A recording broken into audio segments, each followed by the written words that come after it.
Hi all my gorgeous friends and family, living in this beautiful and peace-filled and light-filled world.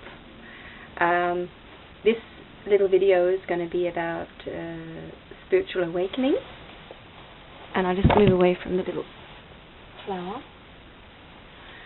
I'm going to talk about that, but first I want to thank you very much with all my heart for being there, because I can see that these last videos that I've been talking about some very, very deep emotional things in my own life and sharing this with you, I can feel a lot has been released for me, and as you probably have noticed many times in life, just the fact that somebody is listening, that you can tell your story, is so healing.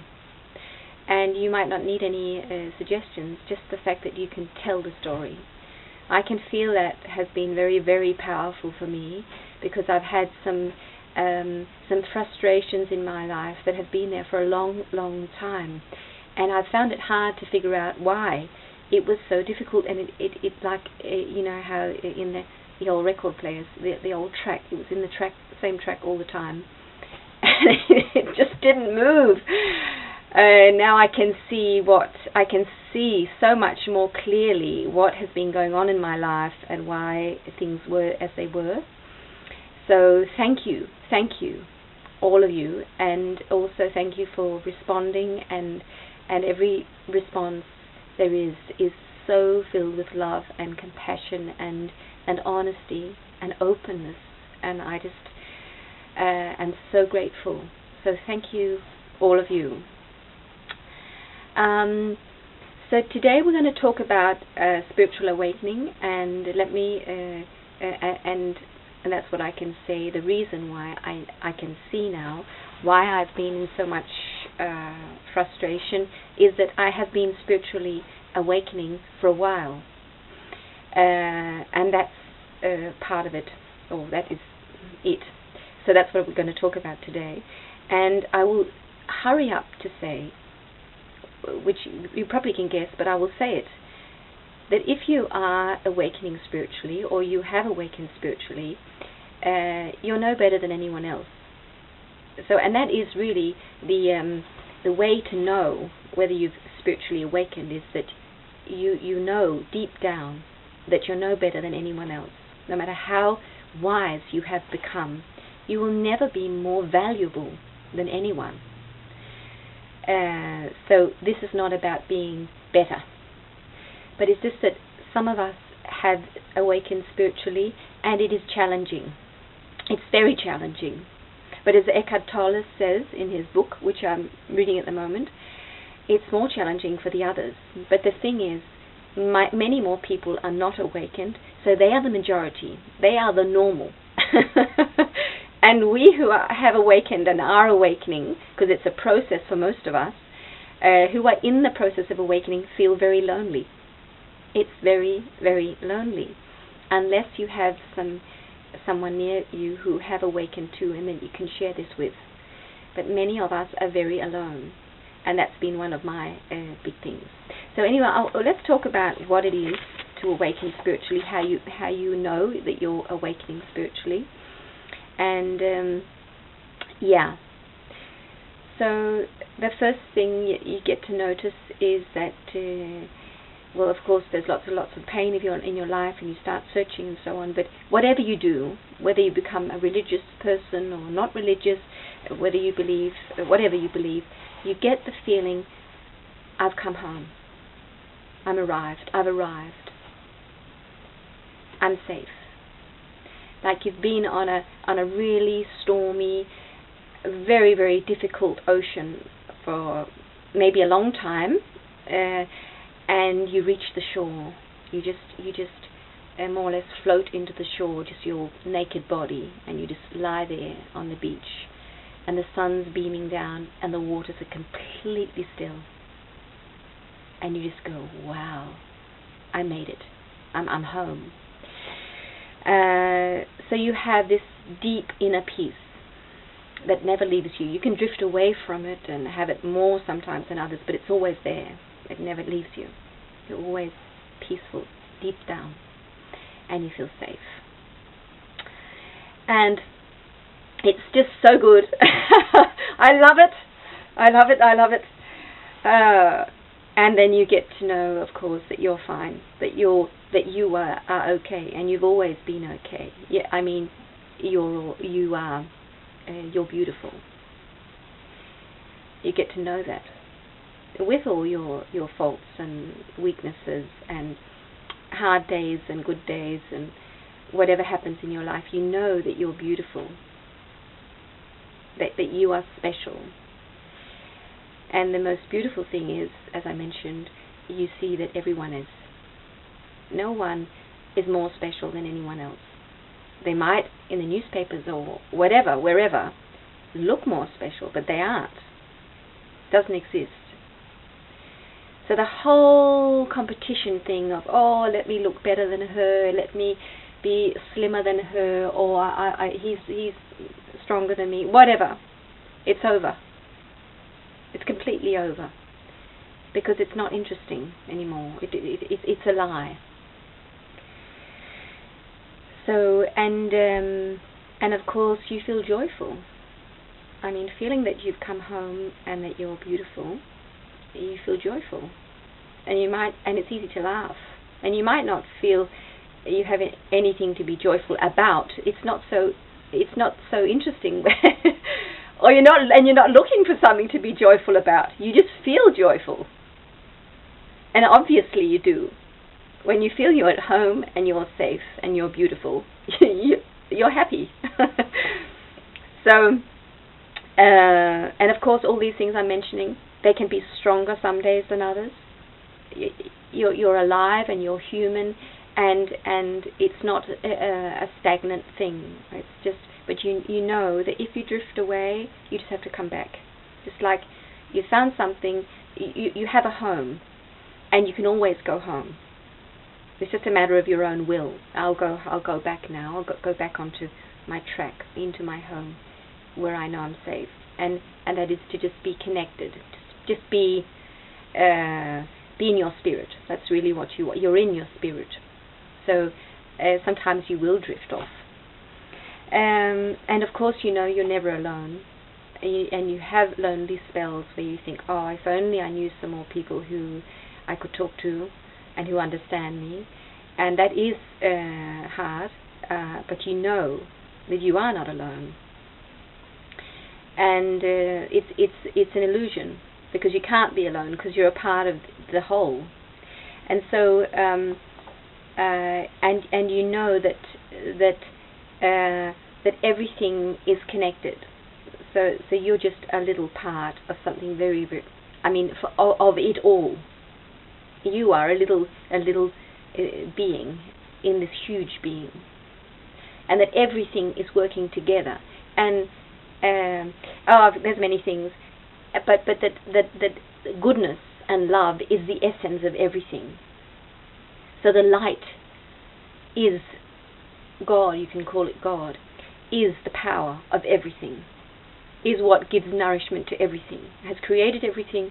Everything comes from this light, and everything returns to this light. That so you're of course you're not alone.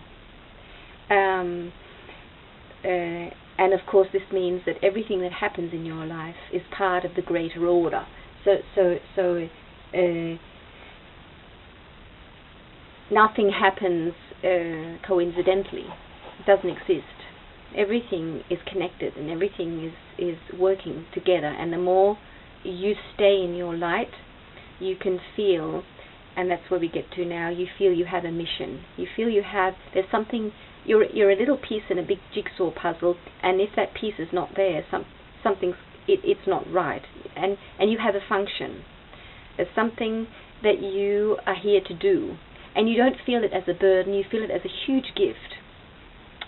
So it might take a while for you to really see what it is you come to do, but mainly it is to be the jigsaw puzzle. Just be you. That's what you see. Also, that it doesn't really matter what you're doing, and as it says in the Bible, God doesn't look at your actions so much, He looks at your heart. So you get to see that the main thing is that you stay home. And it's not that you're not connected with the world. I mean, just home meaning stay in your spirit. That's the most important thing of all. So you stay connected. And as Jesus said, you have to live in constant prayer. And that's because you can drift off.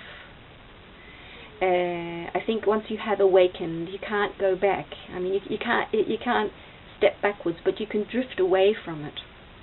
And you can drift a lot away, but you can never completely remove the awakening, I think. But it is a constant, you need a constant attention on it. And that's what's very beautiful about it, because God hasn't made it this way that you just, okay, right, you're awakened, we'll just throw you into that room, right, that's fine, you can relax now. No, you can't. But in this relaxed, beautiful, safe, loving space,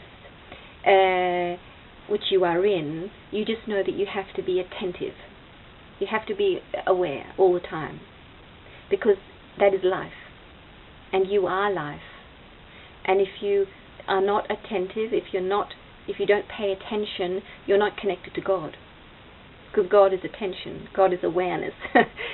So to be living, which is to be in your spirit, you are living, and to be in this state all the time, you need to be attentive. So you know that you're on work. You're at work all the time. You're never off work. But it's a beautiful job, because you're alive and you're being, while you're doing this, connected to this being in this beacon of light, you're being healed, you're being cleansed, everything is being, you're working with the good, and the good will be working with you. So you're being helped, and the wind will blow on your back. You will be blowed and helped. I mean, the angels will, everything will work for you. So you're being given so much. But that's the price, you can say, to live in your spirit, is that you need to be attentive. So you're on work. And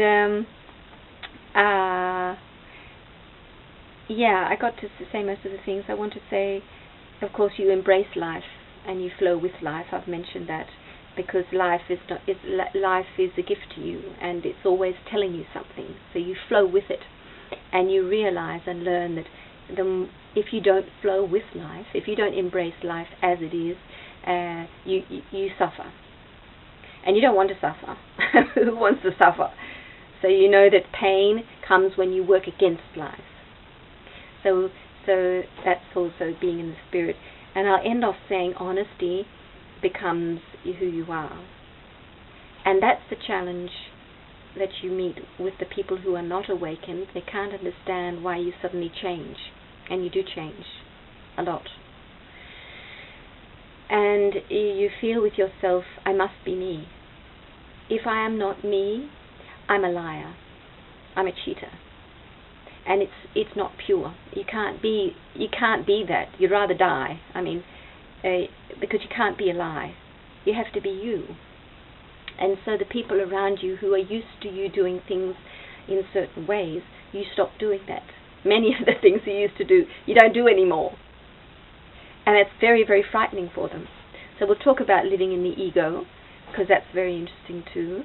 I think, I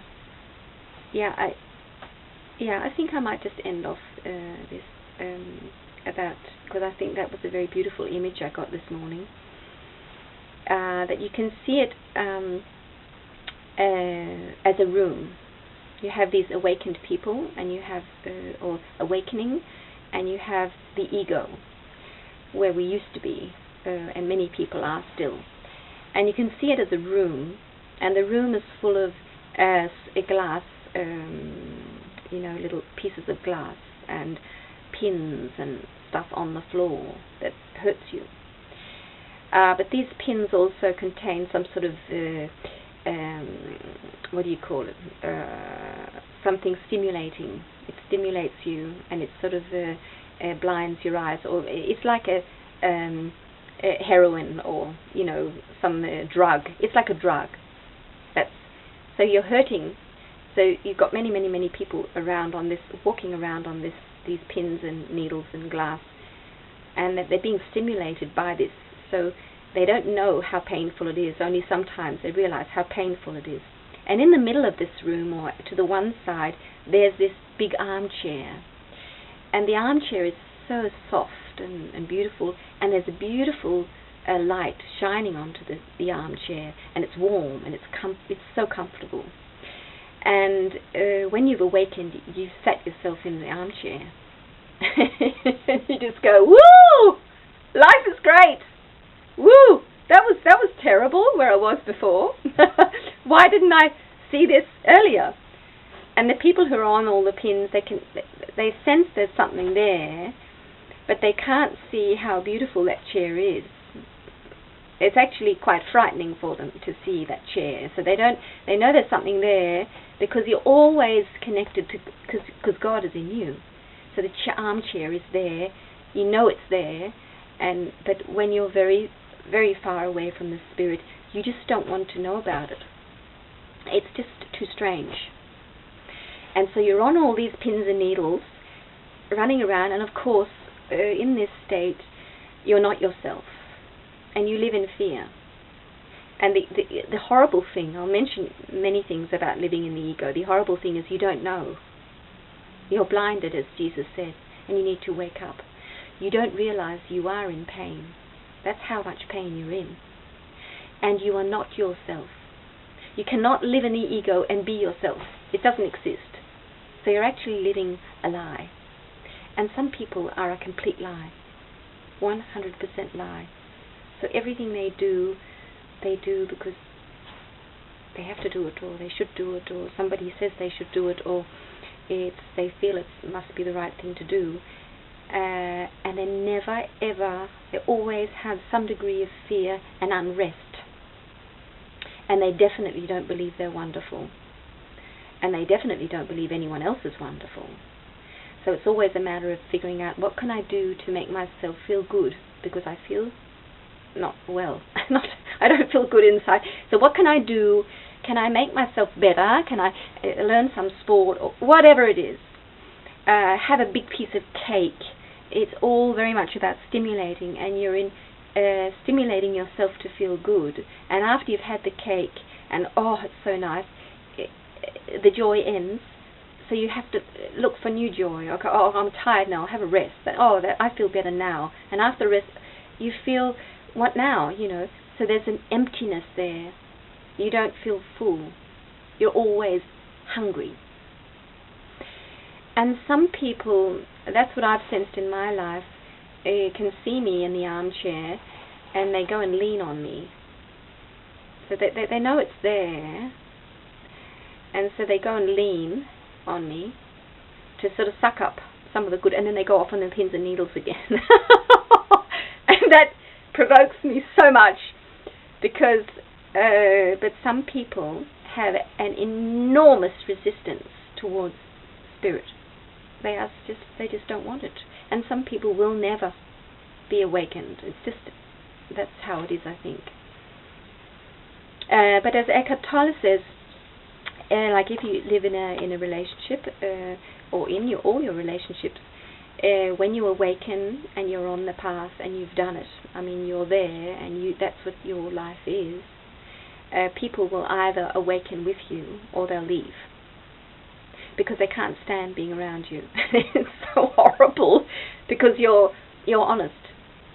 And so in my life, like for instance in my relationship, I used to make coffee, and I used to make food. I used to do all these things that a housewife does, and I did other things too, of course, and I did it because I liked it. And of course in the relationship, when you're living in an ego relationship, it's all deals. So when I make coffee and I smile to my husband, he feels good, because then he feels loved. And then all is well, and life goes on, and then I do some other things and he does some things, and we both feel loved because everybody's doing what they do. But when somebody stops doing that, it's all so strange. And if you need someone's smile and good little duty things, doing things for you to make you feel good,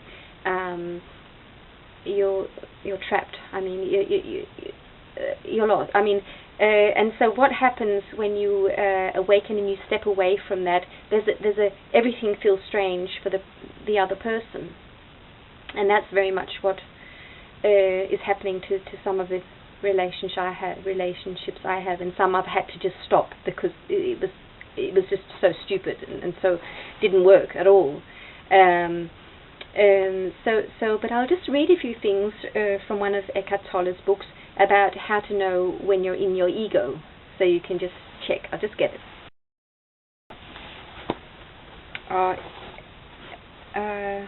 I just want to share with you that the whole thing of not doing as you used to do is, I feel in my life that you just feel that you must do what feels completely right for you. If something like making coffee for someone, it sounds, oh well, why not do that? But you feel very much, that's what I feel very much, that anything that seems a little bit like dependency or not quite pure, don't do it. Just stop it. Because life has to change. And you don't do it in anger, but you just feel very much you should do what you feel 100% right about. And nothing else.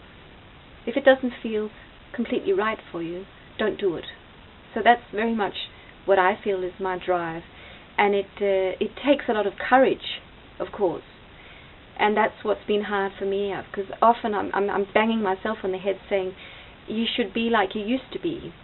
But my heart is saying, just take courage, just be courageous, walk your path now. Nobody's going to die, nobody's going to, nothing's going to explode. Just follow your heart 100% and be sure that this is the right thing to do. And the more I do it, the more fantastic my life becomes, and the more I feel I can make good changes. But it is challenging, and as Eckhart Tolle says in this book, beautiful, beautiful book, he says it's very hard for the other person, living with an awakened person. I said that before. It's really hard. It's horrible. So anyway, here are some of the most common unconscious thoughts that feed the feeling of discontent or background resentment. I have stripped away the content from those thoughts so that the bare structure remains. They become more clearly visible that way. Whenever there is unhappiness in the background of your life, or even in the foreground, you can see which of these thoughts applies and fill in your own content according to your personal situation. So the first one is, there is something, it's a thought, there is something that needs to happen in my life before I can be at peace or happy or fulfilled. And I resent that it hasn't happened yet. Maybe my resentment will finally make me happy. And the next one, something happened in the past that should not have happened, and I resent that. If that hadn't happened, I would be at peace now. And then the next one, something is happening now that should not be happening. And it is preventing me from being at peace now. And I mean, we know that so well. It shouldn't be happening, but it is happening. And so he says, often the unconscious beliefs are directed toward a person, and so happening becomes doing. So, and this is what I've experienced. You should do this or that so that I can be at peace. And I resent that you haven't done it yet. Maybe my resentment will make you do it. Okay, something you or I did, said, or failed to do in the past is preventing me from being at peace now. And the last one, what you are doing or failing to do now is preventing me from being at peace. So all this is living in addiction. That for me to be peaceful and joyful, something has to be right. Something has to be done around me. Somebody has to make me a cup of coffee, or somebody has to smile at a certain time. Otherwise I can't be happy. And that's not living in the Spirit. In the Spirit, you are happy. and you're actually you invite change, you welcome change, and you like, because life becomes an adventure. Like life becomes a fairy tale. It's like a fairy tale in real. I mean, not the phony. I mean, it's a true fairy tale, because you're in an adventure where every day you can learn more. And I see it also as living this way is that there are treasures hidden in the field. And the more attentive, the more open, the more courageous I am to be who I am, and the more I look for these its insights, I will find them. And finding a new insight is just growing spiritually. And there's nothing more beautiful and fantastic than growing spiritually, because you just become more more you, and more you just feel much more alive. So life is not the same as it used to be when you awaken spiritually. So we can talk a lot about this, but this is really what I wanted to share today. And I send you all my love and peace, and that right there where you are, that you feel that the light is shining brighter and brighter, and that all good is happening, is starting to happen. So I'll see you soon.